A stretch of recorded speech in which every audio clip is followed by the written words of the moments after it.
Have you ever given absolutely everything to your family, sacrificed your own freedom to keep them from being homeless, only to come home and find all your belongings thrown into the freezing mud? Because this software developer experienced exactly that, and her revenge is the most satisfying thing you will ever hear. The rain was coming down in heavy, freezing sheets, soaking right through my clothes and chilling me all the way to the bone, but I could not bring myself to move a single muscle. I just stood there in the cracked asphalt of the driveway, staring at the front lawn of the house I grew up in. My breath hitched in my throat, not from the biting cold of the wind, but from the sheer, stunning reality of what I was looking at. Scattered across the muddy grass, getting completely destroyed by the relentless downpour, was my entire life. There was my favorite winter coat, a beautiful wool piece I had saved up for months to buy, now half buried in a puddle of thick brown sludge. Over by the rose bushes, my heavy reference books for software coding, the ones that cost hundreds of dollars and held years of my handwritten notes, were completely waterlogged. Their pages were swollen, the ink bleeding, tearing apart in the harsh wind. I saw my clothes, my expensive running shoes, and the most heartbreaking of all, my personal photo albums containing the only pictures I had of my late grandmother, just tossed out there like they were bags of rotting trash that missed the garbage truck. The mud was seeping into everything. The disrespect was so loud it was deafening. In that exact moment, standing in the freezing rain with my suitcase handle digging into my palm, something inside my brain completely snapped. There was no screaming. There were no tears streaming down my face. Instead, a strange, cold clarity washed over my entire body. I realized right then and there that the concept of family loyalty was the biggest scam I had ever fallen for in my entire life. People always say blood is thicker than water. But sometimes, blood is just the thing that bleeds you completely dry. To understand how my own flesh and blood could treat me like disposable garbage, you have to rewind the clock to exactly 2 years ago. I was 29 years old, living in a beautiful, sunny, one-bedroom apartment right in the heart of the city. I was working as a senior software developer, specifically focusing on back-end database optimization. I was finally independent, making great money, decorating my space exactly how I wanted, and completely in love with my peaceful, quiet life. Then, on a random Tuesday evening, my cell phone rang. It was my mother, and she was in absolute hysterics, her voice cracking so badly I could barely understand her. My father, who had worked heavy construction manual labor his whole life, had suffered a massive accident on a job site. He blew out 2 discs in his lower back. The doctors told him he could never do heavy lifting ever again, effectively forcing him into an early, completely unpaid retirement. My mother was only working part-time as a cashier at a local retail store, bringing in maybe $1,200 a month on a good month. The terrifying problem was, their monthly mortgage alone was $1,800. That did not even include the electricity, the water, the heating oil, the groceries, or my dad's rapidly mounting medical bills. They were drowning in debt, and the bank was already sending letters threatening to foreclose and take the house. I rushed over there that same night, speeding down the highway with a knot in my stomach. When I walked into the kitchen, they looked so small and fragile, sitting at the old wooden table surrounded by terrifying stacks of past due notices printed on red paper. They did not just ask for financial help, they weaponized my childhood against me. My mother cried heavily, pointing to the living room where we used to open presents on Christmas mornings. My father stared at the linoleum floor, talking about how he built the backyard deck with his own bare hands, and how it would kill him to see a stranger living here. They begged me to break my apartment lease, move back into my old childhood bedroom, and take over the finances so they would not end up sleeping in their car. I felt physically sick at the thought of giving up my hard-earned freedom. I loved my city apartment. I loved my solitude. But the heavy, suffocating guilt of being the successful child was too much to bear. I was the good daughter. How could I sleep in my comfortable, warm bed in the city knowing my parents were being thrown onto the street from the home I grew up in? So, against every screaming instinct in my body, I said yes. I paid a massive $3,000 penalty just to break my lease, packed up my quiet, independent life into cardboard boxes, and moved back into the cramped, drafty bedroom I had not lived in since I was 17 years old. I honestly thought I was being a hero. I had absolutely no idea I was walking straight into a trap that would slowly destroy my mental health. Living back in my childhood home was an immediate, brutal shock to my system. My old bedroom felt like a suffocating shoebox. The faded pink wallpaper I used to love now just felt depressing. The floorboards creaked so loudly every time I took a single step that it echoed through the house. I had to squeeze my professional dual-monitor work setup into a tiny, dark corner right next to my childhood closet, desperately trying to create some kind of functional professional environment. The financial reality of my decision hit me instantly and aggressively. I took over absolutely everything. On the first of every single month, I sat at my tiny desk, opened my banking application, and paid the $1,800 mortgage without fail. I paid the electric bill, which was always incredibly high because my dad left the television on all day. I paid the water bill, the expensive high-speed internet bill that I needed for work, and I bought every single item of groceries that entered the refrigerator. I even covered the out-of-pocket insurance copays for my dad's weekly physical therapy sessions. I was making a base salary of $85,000 a year. To most people, that sounds like a fantastic living. But when you are fully financially supporting 3 adults in a large suburban house, it eats up almost all of your standard paychecks. My daily routine quickly devolved into a grinding, joyless marathon of pure exhaustion. I would wake up at 5 in the morning while the house was still freezing cold, make a strong pot of coffee in the dark, and immediately sit down at my desk to write code. I worked 10, sometimes 12 hours a day, staring at lines of text until my eyes physically burned. When I finally logged off around 6 in the evening, completely drained, I would walk downstairs to find my parents sitting comfortably in the living room watching game shows, waiting for me to figure out what to cook for dinner. I had somehow become the sole breadwinner, the live-in maid, and the family accountant, all rolled into one exhausted 29-year-old woman. They literally turned her into an indentured servant. She saved them from bankruptcy, and they can't even cook dinner for her after she works a 12-hour shift? How long would you guys last in a toxic house like this?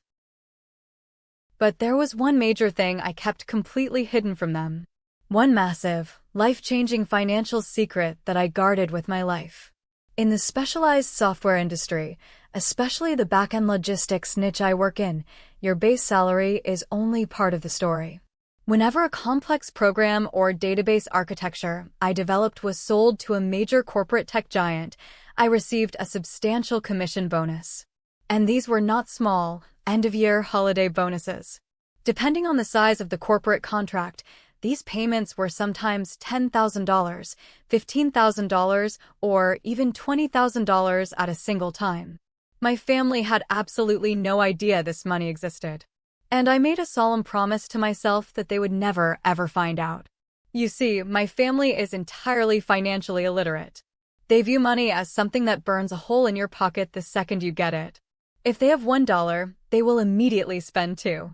If my parents knew I had massive influxes of cash coming into my accounts, the standard physical therapy would suddenly need to be upgraded to expensive, experimental laser treatments that insurance refused to cover. The slightly old but perfectly fine television in the living room would suddenly need to be upgraded to a massive, 80-inch smart screen. And my older brother, Wyatt, well, he would bleed me dry faster than anyone else on earth. I still remembered when we were younger, Wyatt blew $2,000 on a shady pyramid scheme, and my parents drained their emergency fund to bail him out. Because of this, I opened a separate, highly secure savings account at a completely different banking institution. I opted out of all paper mail so a bank statement would never accidentally arrive at the house. Every single time a corporate bonus cleared, I transferred every last penny directly into that secret account. I checked the balance obsessively on my phone late at night. It became my mental escape hatch. While I was scrubbing their dirty dinner dishes and paying their overdue heating bills, I would close my eyes and remind myself of the numbers sitting safely in that account. After 18 months of brutal, mind-numbing work and keeping my mouth firmly shut, that secret account had grown to almost $180,000. That money was my ultimate ticket out. It was my future down payment for a high-end, highly secure condo downtown, far away from the suburbs and the constant demands for cash. It was literally the only thing keeping me sane. I told myself I just had to hold on a little bit longer, endure the cramped bedroom, and keep paying their bills until I hit my target number. I thought I had everything perfectly under control. I thought the absolute worst part of my life was just being chronically overworked. But the real nightmare was just getting started. If the weekdays were a grueling marathon of corporate work and household chores, Sundays were my absolute, undeniable personal hell. That was the day my older brother, Wyatt, came over for family dinner. And he never came alone. He always brought his wife, Penelope, and their two incredibly loud children, 8-year-old Jackson and 6-year-old Hazel. Wyatt was 33 years old and had never successfully held a job for more than 12 consecutive months in his entire adult life. He was chronically unemployed, always armed with a million excuses. He was constantly complaining that his bosses simply did not appreciate his unique genius, or that the corporate work environment was far too toxic for his mental health. Penelope, on the other hand, was 31 years old and firmly believed she was destined for high society, despite having zero income. She was intensely materialistic, incredibly manipulative, and obsessed with projecting a wealthy lifestyle on her social media. She treated me like I was something disgusting she had accidentally scraped off the bottom of her expensive shoes. They would roll up the driveway every Sunday afternoon around 4 o'clock, and the chaos would start the second the front door opened.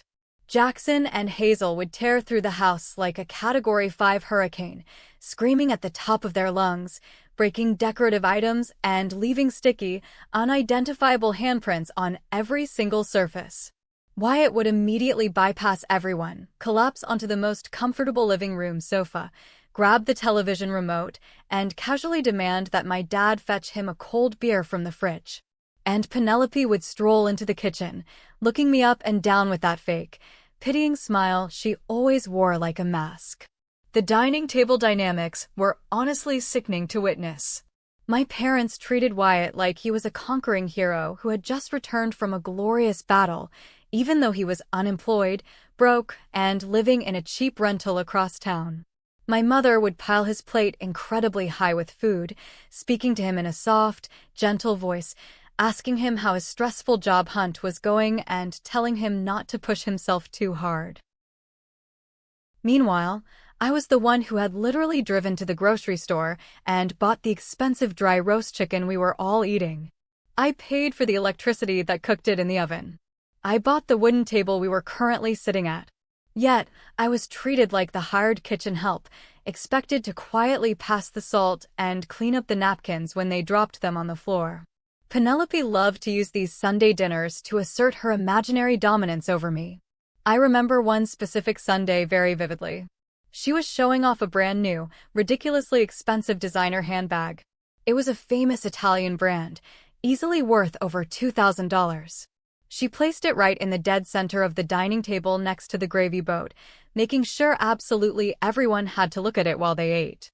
She took a delicate sip of her wine, looked right across the table at me, and let out a dramatic, condescending sigh. She told me, in front of everyone, that a woman of my age really needed to start investing in quality fashion pieces. She pointed out that my simple gray sweater looked incredibly cheap and worn out. She actually had the audacity to say that if I just dressed a little better and put some effort into my appearance, maybe I could finally find a husband to take care of me, instead of hiding in my dark room staring at a computer screen all day like a hermit. The sheer, unfiltered hypocrisy of her words physically burned the back of my throat. Just 3 days before that exact dinner, Wyatt had called my phone at 11 o'clock at night, crying hysterically, begging for a $500 loan because their car was about to be repossessed by the bank. I had transferred him the money straight from my checking account just to get him to stop sobbing into my ear. And here was his wife, parading a designer bag that was likely purchased using the exact money Wyatt had begged from me, lecturing me about my wardrobe choices while sitting comfortably in a heated house that I entirely paid for. The absolute audacity. She is literally funding Penelope's fake rich lifestyle while being insulted at her own dining table. What is the most entitled thing a relative has ever said to you? I gripped my metal fork so hard under the table that my knuckles turned completely white. My heart was pounding in my ears. I wanted to scream. I wanted to pull up my secure bank application on my phone, shove the screen directly into her smug, perfectly contoured face, and show her that I could buy her entire pathetic life 10 times over.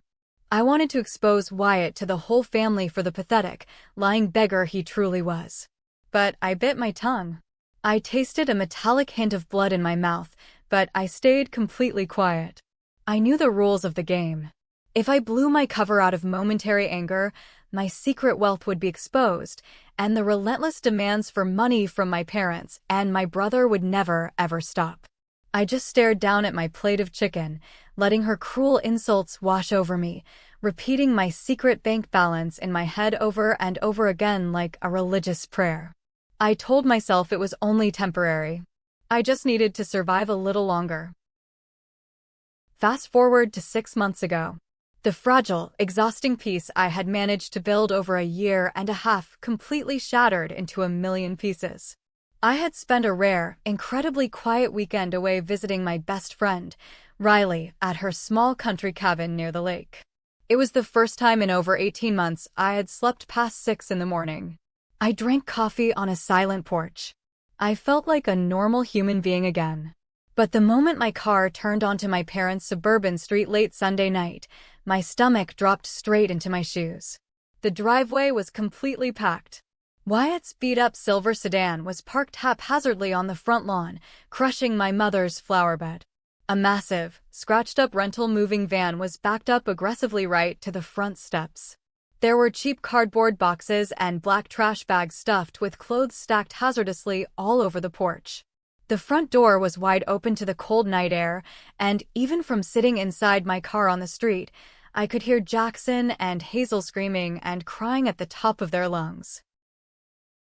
I grabbed my overnight bag, locked my car, and sprinted up the concrete steps, my heart pounding with dread. I walked into the living room and found absolute, unadulterated chaos. The horrible smell of cheap, greasy fast food takeout filled the air, mixed with the smell of damp cardboard. Wyatt was sweating profusely, hauling a massive, incredibly ugly leather recliner into the corner of the room, while my parents nervously folded dirty moving blankets. Penelope was standing dead in the center of the living room holding a clipboard, literally pointing at things and giving orders to my parents like she was a highly paid interior designer directing a construction crew. I dropped my bag on the floor with a loud thud. I demanded to know what on earth was going on. Wyatt casually wiped the sweat from his forehead with the back of his hand, let out a heavy sigh, and announced that he had lost his job again. Apparently, his manager was out to get him. Because he had not paid rent in 3 months, the landlord had officially evicted them. And since they had absolutely nowhere else to go and zero savings, they were moving in with us. He quickly added the word temporarily, but I knew my brother better than anyone. In Wyatt's vocabulary, temporarily meant years. Before I could even mentally process the absolute horror of 4 more people, 2 of them being incredibly destructive children, living in this already cramped house, Penelope marched right over to me. She did not say hello. She did not ask how my weekend was. She did not even offer a fake thank you to me or my parents for letting them crash and avoiding a homeless shelter. Instead, she looked me dead in the eye, crossed her arms, and said they had a slight logistical problem regarding the sleeping arrangements.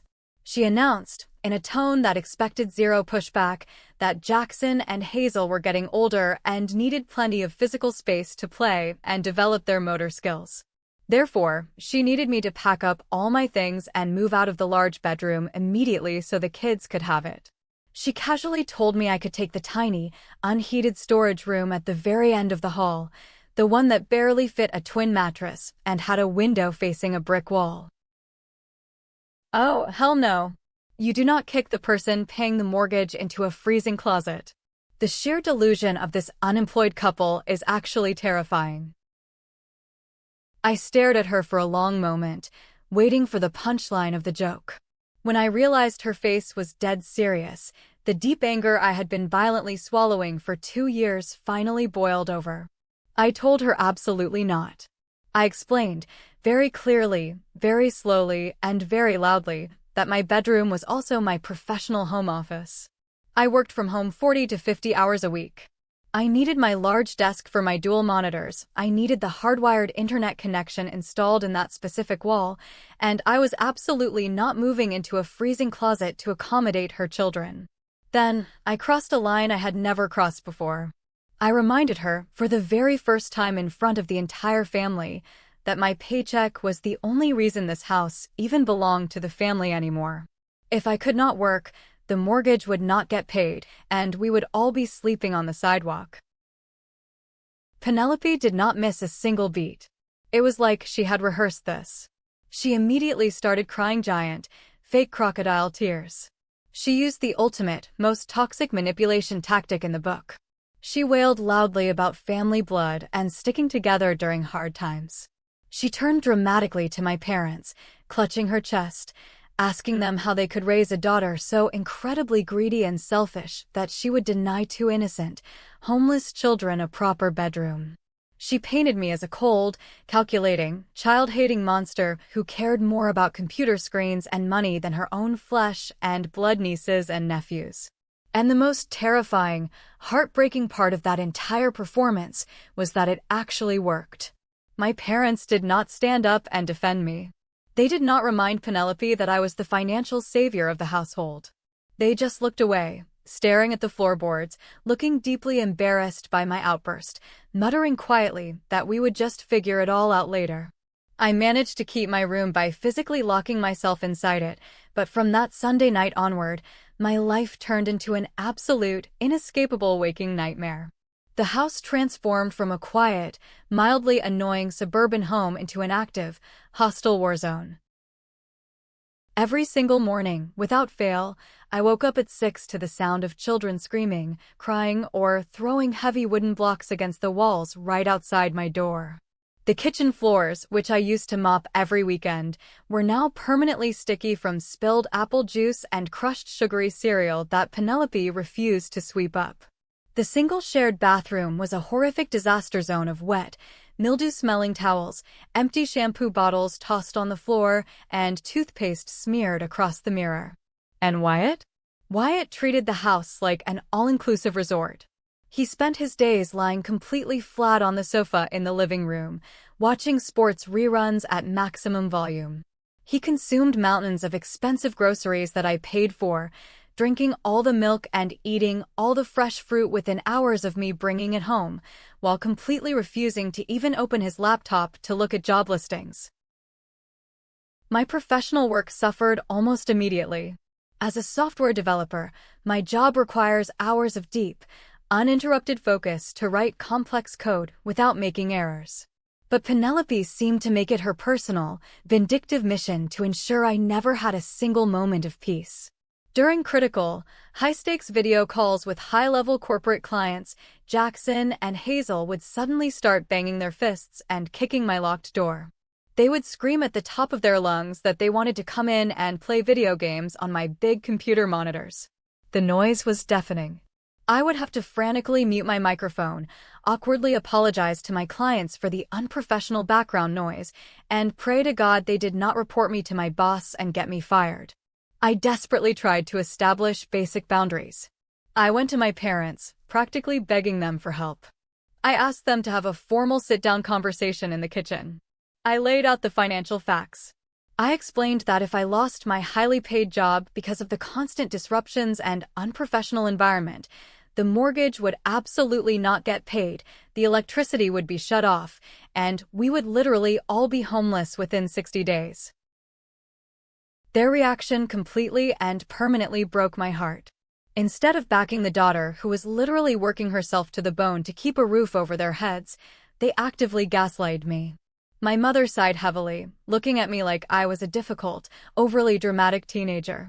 She told me I was being entirely too sensitive and that I needed to learn to share my space. My father leaned across the table and told me I needed to have some basic human compassion. He spent 20 minutes explaining how incredibly hard and damaging it was for Wyatt's ego to be a failed father under so much stress, and that I should not add to his burden by complaining about a little noise. My mother actually told me that young children just need to express themselves loudly, and I simply needed to learn how to focus better and work with a little background noise like a normal person. That was the exact moment the illusion of family completely shattered in my mind. I looked across the table at my parents, looking into the eyes of the people who raised me, and saw the ugly truth for the very first time. They viewed Wyatt as a complex human being. They constantly worried about his stress levels, his delicate feelings, his wounded pride as a man. But they did not view me as a human being. Not even slightly. To them, I was just a financial utility. I was an appliance. A machine designed solely to print money, pay bills, and solve their problems.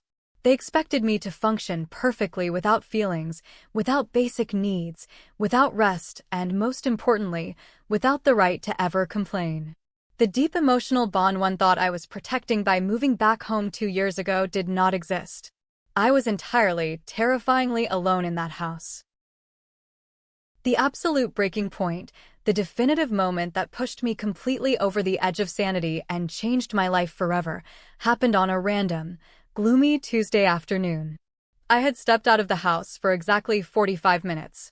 I only left because Wyatt had eaten the very last loaf of bread, drank the last gallon of milk, and simply left the empty plastic wrappers sitting on the kitchen counter for me to throw away.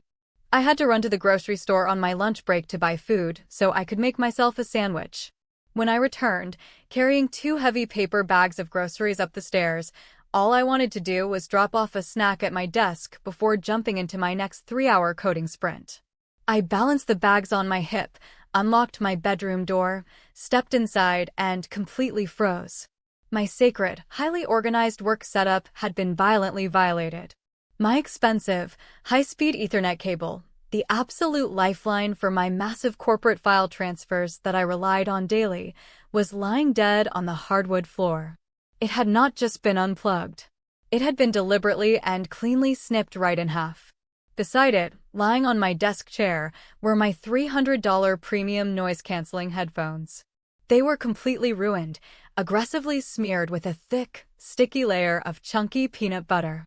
The greasy peanut oil was already soaking deep into the expensive leather ear pads, ruining the electronics inside. I carefully set the groceries down on the floor. I picked up the severed wire in one hand and the ruined, sticky headphones in the other. My hands were shaking so violently from adrenaline I could barely grip them. I marched downstairs, my vision blurring with pure rage. I found Penelope sitting casually at the kitchen island, scrolling through social media on her phone. Jackson was sitting on the floor right next to her, happily snipping a piece of red construction paper into tiny pieces with a pair of heavy-duty, orange-handled craft scissors. I slammed the cut wire onto the granite kitchen counter with a loud crack. I demanded an explanation immediately. Penelope slowly looked up from her phone screen, saw the destroyed wire, saw the peanut butter dripping from my headphones, and she actually laughed. She let out a short, high-pitched, entirely dismissive giggle. She waved her hand in the air and said Jackson was just in an exploring phase of his childhood development. She claimed he must have somehow slipped into my room while I was getting groceries, and then she had the absolute, unmitigated nerve to blame me. She said if my work equipment was so important, I should have double-checked that my door was locked properly before leaving the house. Blaming the victim for having her expensive work equipment destroyed by a bratty kid? They defended the kid over the person keeping a roof over their heads. This is the exact moment they sealed their own doom. My parents and Wyatt walked into the kitchen, drawn by the sound of the wire hitting the counter. I held up the ruined headphones, looking directly at my father, expecting him to finally put his foot down and discipline his grandson for destroying hundreds of dollars of property. Instead, Wyatt rolled his eyes so hard I thought they would get stuck in the back of his head. He crossed his arms and told me to stop screaming at his wife and son over cheap, replaceable electronics. My mother chimed in right on cue, using her soft, calming voice to tell me that accidents happen in a full house, kids will be kids, and I could easily just order new ones online with my next big paycheck since I made so much money anyway. They stood there in a united front. They expected me to scream. They expected me to cry, to argue, to loudly fight for my boundaries and demand repayment just like I always did. But standing in that brightly lit kitchen, looking at the four of them completely defending the malicious destruction of my property, something deep inside my brain simply shut off. The boiling, fiery rage instantly evaporated. It was replaced by an incredibly cold, dark, terrifying calm. My heart stopped racing. My hands stopped shaking. I did not say another single word. I did not demand an apology.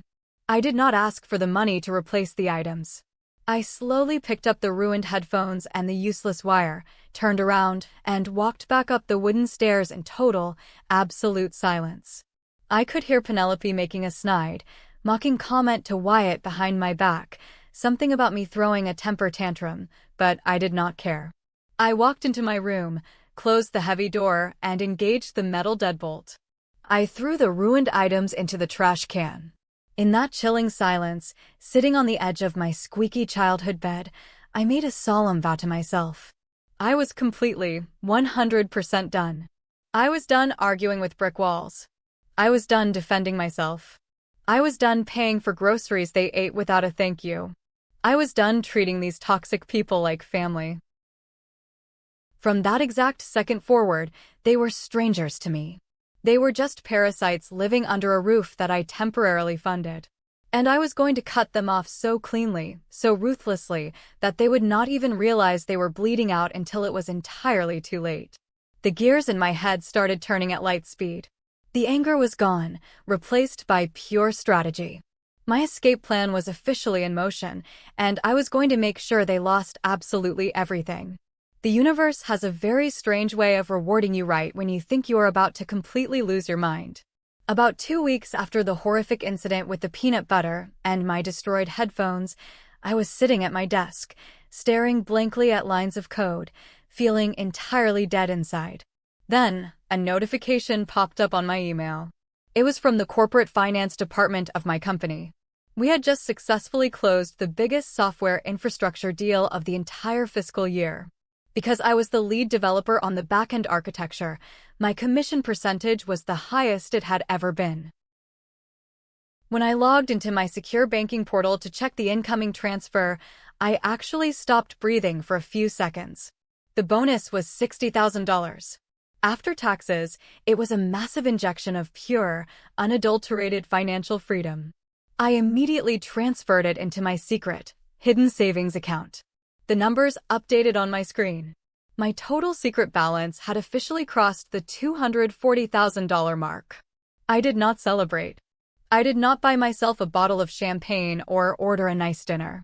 I just quietly picked up my cell phone, walked into my small closet so no one in the house could hear me, and called Cameron. Cameron was a highly respected real estate agent I had met at a corporate networking event a year prior. I had kept his business card hidden in my wallet for this exact moment. I told Cameron I was a cash-heavy buyer, pre-approved for a massive mortgage, and I was looking to close on a property as fast as legally possible. But I had very specific, non-negotiable demands. I told him I wanted a luxury condo right in the heart of the downtown financial district. I needed thick, soundproof concrete walls. I needed a building with 24-hour security and a strict concierge desk that did not allow unannounced visitors. And most importantly, I wanted a building that was mostly populated by busy, quiet professionals, far away from the chaotic suburban nightmare I was currently trapped in. For the next 3 weeks, I lived a double life. To my family, I was still the depressed, silent cash cow who stayed in her room and paid all the bills. But during my lunch breaks, I would sneak out of the house, claiming I had mandatory in-person meetings at the corporate office. In reality, I was meeting Cameron to tour high-end real estate. The fourth property he showed me was the one. It was a breathtaking two-bedroom, corner-unit condo on the 15th floor. It had massive floor-to-ceiling windows overlooking the city's skyline, gleaming hardwood floors, and a beautiful, sunlit second bedroom that would make the most perfect, quiet home office. The building had a private gym, a secured parking garage, and the hallways were so quiet you could hear a pin drop. It was heaven. I turned to Cameron before we had even finished walking through the kitchen and told him to draw up the papers. I offered the full asking price to avoid a bidding war. I wired a massive $100,000 down payment straight from my secret account. Because my credit score was absolutely flawless and my income was incredibly high, the mortgage approval went through faster than anyone expected. Within a month, I was sitting in a polished mahogany conference room at a title company, signing my name on dozens of documents. Cameron handed me a heavy envelope containing 2 metal keys and a magnetic security fob. I was officially a homeowner. I owned a piece of the sky, completely independent, completely mine. I drove back to my parents' house, slipped the keys deep into the hidden zipper compartment of my purse, and walked back into the loud, smelly, chaotic living room. Penelope was yelling at Wyatt about something on the television. Neither of them even looked at me. I just smiled to myself, walked upstairs, and waited. I needed a clean transition plan, and fate handed me one just a few days later. I was in the middle of a complex database migration when my phone buzzed with a call from Evelyn, my department director. Evelyn was a sharp, no-nonsense woman who had always mentored me. She told me that there was a massive, highly exclusive technology conference happening in Seattle. The company wanted to send a representative to network and learn about new server architectures, and she had chosen me. It was a 2-week trip, all expenses entirely paid for by the company, including a luxury hotel stay and a generous daily food stipend. I looked around my cramped, dark bedroom. Through the thin walls, I could hear Hazel violently crying because Jackson had stolen one of her toys. The thought of being 3,000 miles away from this house for 14 entire days sounded better than winning the lottery. I told Evelyn I would pack my bags immediately. That evening, I walked down to the kitchen where my parents, Wyatt, and Penelope were eating a massive lasagna that I had paid for. I stood near the doorway and announced that I was leaving for a mandatory business trip on the West Coast and would be gone for exactly 2 weeks. The reaction I received was the final nail in the coffin of my guilt. My mother did not ask if I was excited about the opportunity. My father did not ask if my flight was direct or if I needed a ride to the airport. Wyatt did not even look away from his phone screen. The only person who spoke was Penelope. She took a bite of garlic bread, chewed it slowly, and asked if I had remembered to leave my credit card information on the grocery delivery application so the family would not starve while I was off having a vacation. I stared at them for a long moment, memorizing their faces, memorizing the absolute, chilling apathy in their eyes. I told Penelope the grocery app was fully loaded. I turned around, went upstairs, and packed my suitcase. When my rideshare arrived at 4 in the morning to take me to the airport, the house was completely dark and silent. No one woke up to say goodbye. The second I landed in Seattle, I initiated the first phase of my complete detachment. I walked into an electronics store in the airport terminal and bought a cheap, prepaid cellular phone and a temporary SIM card. I emailed the new temporary number to Evelyn and my close coworkers. Then, I took my personal cell phone, the one my family had the number to, completely powered it down, and buried it at the very bottom of my suitcase under my shoes. Those 2 weeks in Seattle were a spiritual awakening. I stayed in a beautiful, crisp, silent hotel room. No one banged on my door. No one demanded money. I attended seminars, ate incredible seafood on the company's dime, and interacted with brilliant professionals who actually respected my intelligence. For the first time in 2 entire years, my shoulders dropped. My jaw unclenched. I remembered what it felt like to be Stella, the successful software developer, instead of Stella, the family ATM machine. I did not check my personal phone once. I knew that if there was a real emergency, my parents had Evelyn's office number. But no one called her. No one reached out. In 14 days, my family did not spare a single thought for my existence, other than the money I had left behind to feed them. By the time I boarded my return flight, any lingering shreds of hesitation or familial guilt had been completely scrubbed from my soul. I was ready to pull the trigger. My flight landed late on a Sunday evening. The weather in my hometown was miserable. It had been raining heavily for 3 days straight, and the sky was a bruised, dark gray. I grabbed my suitcase from the baggage claim, hailed a taxi, and gave the driver my parents' suburban address for the very last time. As the taxi turned onto my street, the wipers slapping against the windshield, I looked out the window and immediately felt a cold spike of adrenaline hit my chest. The driver pulled to a stop at the end of the driveway. I paid the fare, stepped out into the freezing drizzle, and stared at the front lawn. My story brings us right back to the beginning. Right back to the mud, the ruined winter coat, the destroyed reference books, and the waterlogged photo albums. Only this time, I was not just seeing it as a victim. I was seeing it as a woman who had a secret set of keys to $1 million condo in her purse. I walked slowly up the driveway, my expensive boots sinking into the wet mud. I walked past a pile of my professional blouses, now stained brown and ruined. I walked past my desk chair, tipped over into a puddle. They had completely gutted my room.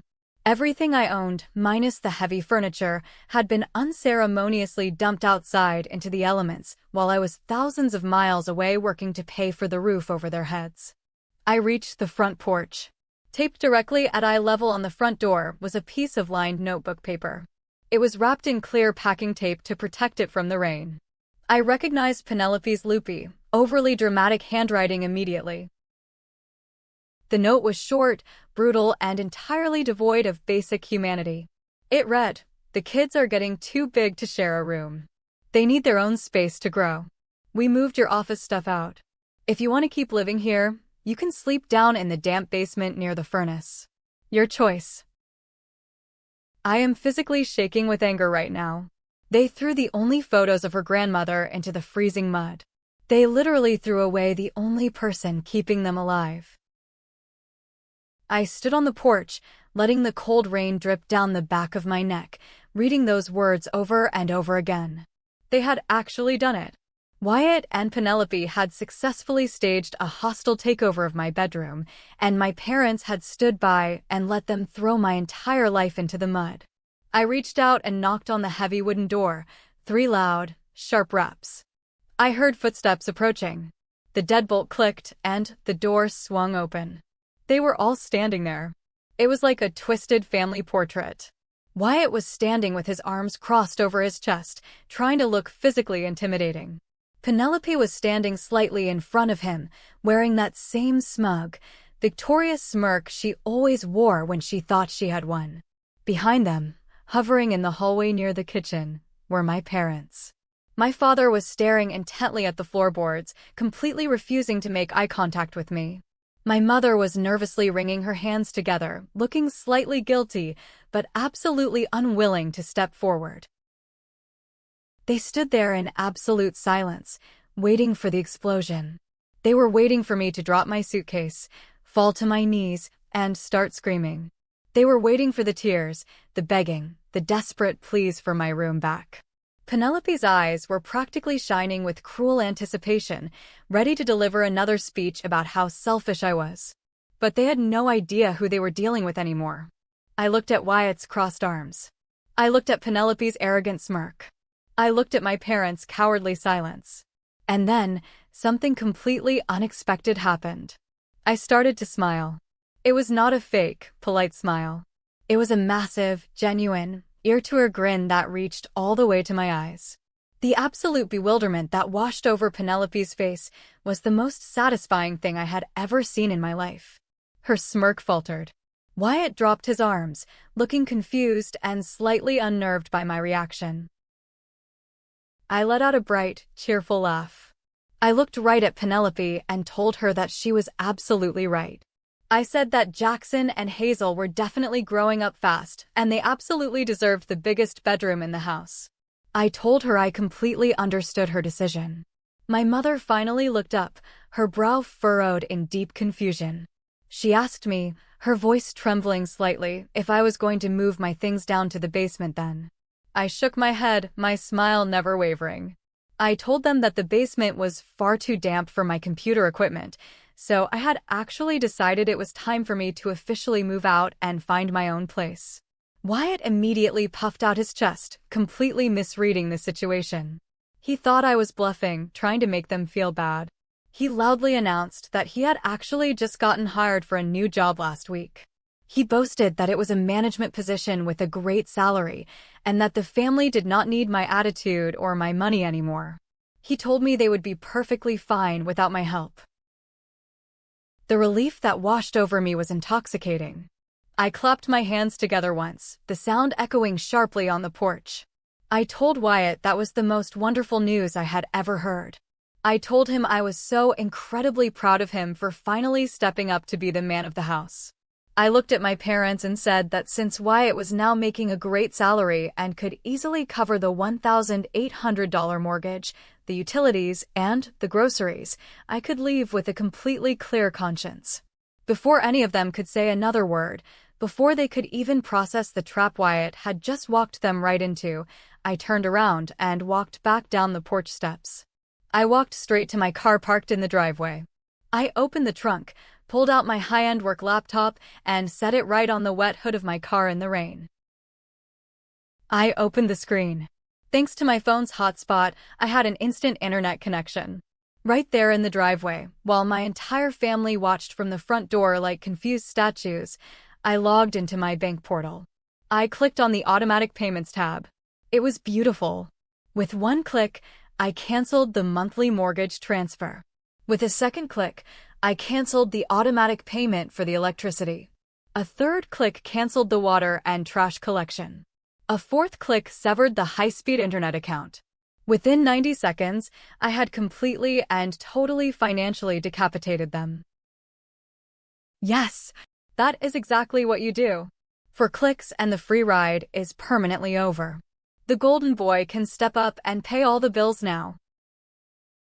I closed the laptop, put it back in the trunk, and pulled out my newly turned-on personal cell phone. I called the premium moving company I had researched weeks ago. Because I was willing to pay double their emergency rate, they promised to have a large truck and 3 professional movers at my location within exactly 2 hours. I leaned against my car in the rain, perfectly content, waiting for my ride out of hell. The moving truck arrived exactly 1 hour and 45 minutes later. 3 massive guys jumped out, took one look at my muddy belongings scattered across the lawn, and did not ask a single question. I paid them extremely well to salvage anything that was not completely destroyed by the water and pack it into heavy-duty plastic bins. While they worked, my family stayed inside. I could see the blinds in the living room twitching as Penelope and Wyatt peeked out, watching the movers load up my life. They never came back outside. They never offered an apology. They never even came out to say a simple goodbye. My parents, the people who raised me, the people I had sacrificed 2 years of my youth to save from bankruptcy, hid in their kitchen while I moved away forever. When the truck was loaded, I gave the driver the address of my new downtown condo. I got into my car, started the engine, and drove away from my childhood home without looking in the rearview mirror even once. Walking into my new condo that evening was a religious experience. The movers placed my boxes in the living room and left. I locked the heavy steel door behind them. The silence in the apartment was absolute. It was thick, heavy, and incredibly beautiful. There were no children screaming. There were no heavy footsteps creaking on old floorboards. There was no Penelope making snide comments. There was only the gentle hum of the city traffic 15 floors below. I walked into my brand new, pristine bathroom, took a long, hot shower, and ordered an absurd amount of expensive sushi. I sat on my expensive sofa, looking out at the city lights, and finally pulled my personal cell phone out of my bag. As soon as it connected to the network, it absolutely exploded. Dozens of voicemails, hundreds of text messages. The reality of my canceled automatic payments had apparently hit them very fast. There were angry texts from Wyatt calling me every name in the book. There were manipulative, Crying voicemails from my mother begging me to turn the internet back on because Jackson needed it for school. There were threats from Penelope saying she was going to sue me for abandoning my family. I did not listen to a single entire voicemail. I did not read a single full text. I sat on my couch, eating a spicy tuna roll, and systematically blocked every single phone number associated with my family. I blocked their emails. I blocked their social media accounts. I built an impenetrable digital fortress around my new life. The next few months were nothing short of spectacular. Without the massive financial drain of supporting 4 extra people, my bank accounts grew at a staggering, almost comical rate. I was saving over $3,000 every single month. My productivity at work skyrocketed because I actually had peace and quiet, leading to another promotion and an even higher base salary. I hired an interior decorator to furnish the condo.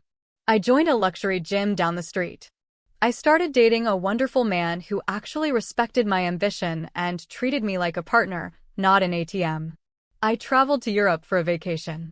I was finally living the exact life I had always deserved. I was healing, and the nightmares of that crowded suburban house slowly faded into the background. 6 months passed. Half a year of absolute, undisturbed peace. I had almost forgotten what Penelope's voice sounded like. It was a chilly Tuesday evening. I was sitting at my kitchen island, wearing a silk robe, sipping a glass of expensive red wine, and reviewing some code for an upcoming launch. The security intercom mounted on my wall suddenly buzzed. I pressed the video button. The concierge from the front desk appeared on the small screen, looking incredibly stressed. He apologized profusely and explained that a group of 4 people had managed to slip past the security gates by closely following a resident whose hands were full of groceries. He said they were currently in the elevator heading to my floor, and they claimed to be my family. My heart did a strange, hollow thump, but the panic I used to feel was completely gone. I set my wine glass down, walked over to my front door, and looked through the digital peephole. The elevator doors at the end of the hall opened. Out stepped the ghosts of my past. Wyatt, Penelope, and my parents. But they looked entirely different. The arrogant swagger was completely gone. Wyatt looked haggard, his clothes wrinkled and slightly dirty. Penelope's hair was unstyled, her roots showing badly, and she carried none of her usual fake high society aura. My parents just looked incredibly old, frail, and utterly defeated. They looked like people who had been violently chewed up and spit out by the real world. They walked down the plush-carpeted hallway, looking around at the elegant lighting and expensive art on the walls with wide, desperate eyes. They stopped in front of my door. Wyatt raised his hand and knocked, a weak, hesitant sound. I did not open the door wide. I engaged the heavy steel chain lock, turned the deadbolt, and opened the door just 3 inches. A thin slice of my face was visible to them. "How did you find me?" I asked. My voice was calm, flat, and completely devoid of emotion. My mother pushed her way to the front, her eyes immediately filling with tears when she saw me. She looked at the expensive lighting in my hallway through the crack in the door. She admitted, her voice shaking, that they had harassed my friend Riley for weeks until she finally broke down and gave them the address just to get them to stop calling her place of work. I made a mental note to send Riley a nice gift basket and an apology. "What do you want?" I asked. My father stepped forward. He looked at his shoes, unable to meet my eyes, just like he did on the porch 6 months ago. He cleared his throat. He told me that Wyatt's amazing new management job had turned out to be a complete bust. He had been fired after only 3 weeks for constant tardiness and arguing with his boss. Because Wyatt had no income, and because I had ruthlessly canceled all the automatic payments, the house had gone into immediate, severe default. They tried to take out loans, they tried to sell things, but it was not enough. The bank had officially foreclosed on the property 30 days ago. The sheriff had come and changed the locks. My childhood home, the house I had sacrificed 2 years of my life to save, was gone forever. They were currently living in a cheap, weekly motel on the bad side of town, and they were completely out of money. They were homeless. I stood there, looking through the 3-inch gap in the door, listening to the tale of their absolute destruction. And the most shocking part was that I felt absolutely nothing. No guilt. No sadness. No urge to reach for my checkbook. I just felt a cold, clinical validation.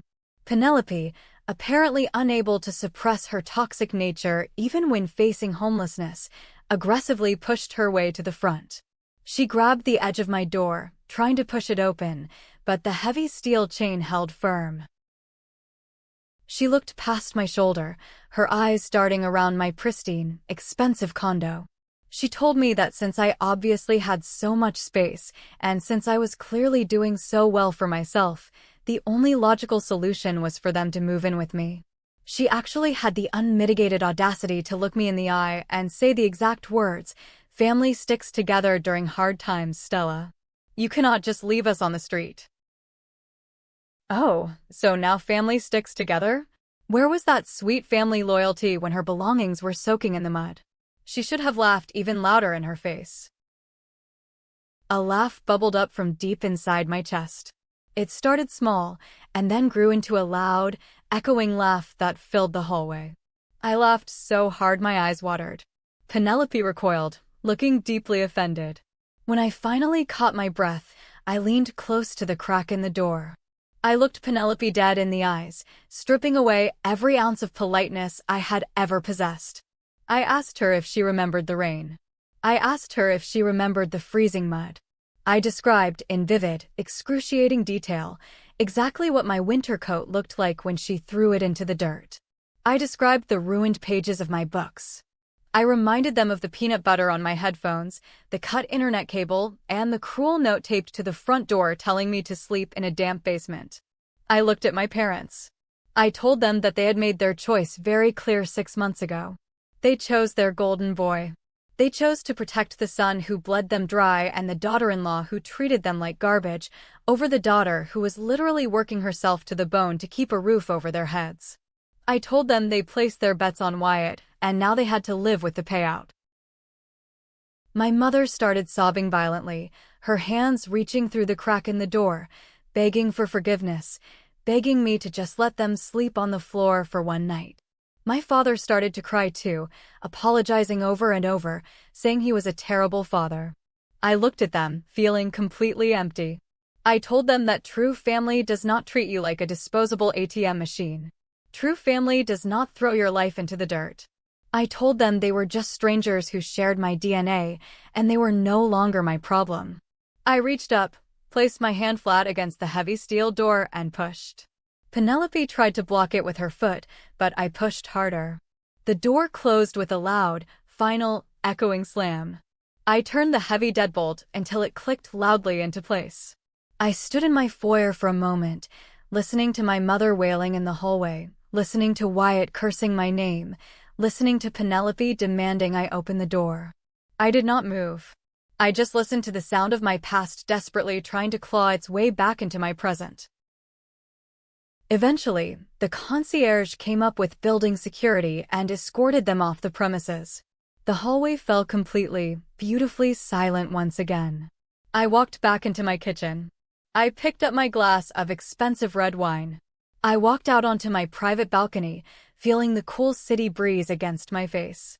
I looked down at the street, 15 floors below, and watched 4 tiny figures walk out of the luxury lobby and disappear into the dark, unforgiving city.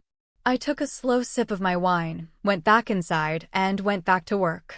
Sometimes, the hardest lesson you will ever learn in life is that your own value does not come from how much you can sacrifice for other people. It comes from having the absolute sheer will to walk away from anyone who treats you like you are worthless, even if you have known them your entire life. I lost my childhood home, and I lost the people I thought were my parents. But in exchange, I bought my freedom, I bought my sanity, and I finally found my own self-respect. And I would make that exact same trade 1,000,000 times over. Stella's execution of this escape was absolutely flawless. Toxic families always rely on your guilt and your sense of obligation to keep you trapped. They viewed her as an appliance, a machine that just outputs money and pays the bills. The moment they crossed the line into destroying her property and throwing her entire life into the freezing rain, they stopped being family. They became parasites. I am so glad she didn't just scream and cry on that porch. She actually used her brain, bought a luxury condo in secret, and completely shut off their life support with a few clicks. Penelope ending up homeless and begging at the door after acting like a high society queen is the sweetest, most poetic karma imaginable. You protect your peace at all costs, even if it means leaving your blood relatives in the dust. User TechGuru99 says, Stella, you went a bit too far.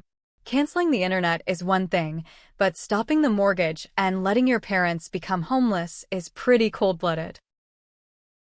TechGuru99, are you actually kidding me right now? They threw her out of her own room and told her to sleep in a damp basement. They let Penelope destroy her expensive work equipment. Stella didn't make them homeless. Wyatt's laziness and their own toxic entitlement made them homeless. They chose to protect their golden boy, so they get to live with him and his consequences. And we have user Justice Served who writes, the fact that she just smiled, agreed with Penelope on the porch, and then cut all the bills in the driveway is legendary. That's a queen move. Justice Served, you are so incredibly right.